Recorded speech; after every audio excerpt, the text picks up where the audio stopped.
বেগুন পোড়ার থেকেও সুস্বাদু হয় এই বেগুন ভর্তা। যেমন স্বাস্থ্যকর তেমনই সুস্বাদু, আর তেল একেবারেই নামমাত্র।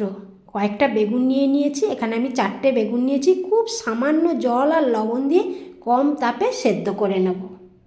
খুব সুন্দর সেদ্ধ হয়ে গেছে বেগুন। এখন নিয়েছি পেঁয়াজ কলি, পেঁয়াজ, গাজর, বিনস আর কাঁচা লঙ্কা। আরও নিয়েছি মটরশুঁটি আর ধনেপাতা। এইটুকু তেল দিয়ে আমি পুরো বেগুন ভর্তাটা বানাবো।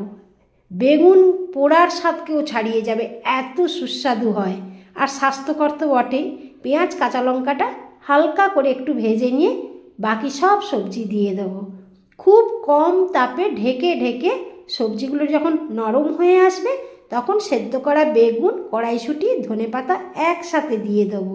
পুরো রান্নাটাই হবে কম তাপে। দিয়ে দিলাম পরিমাণ মতো লবণ। এখন আমি শুধু নেড়ে চেড়ে মটরশুঁটিগুলো সেদ্ধ হবে সেই সময় পর্যন্ত অপেক্ষা করব। আর বেগুন ভর্তার মধ্যে একটা চটচটে ভাব আসবে, আঠালো ভাব আসবে, তবেই মনে হবে হ্যাঁ ভর্তাটা খুব ভালো হয়েছে। স্বাস্থ্যকর একটা রুটি নিয়েছি। আপনি শীতের সময় যতদিনই রুটি করি না কেন, কড়াইশুঁটি, গাজর, কিছু না কিছু সবজি পেস্ট করে রুটিটা বানাই। আর ওই রুটির সাথে এরকম স্বাস্থ্যকর বেগুন ভর্তা ভীষণ সুস্বাদু, এত ভালো খেতে হয়।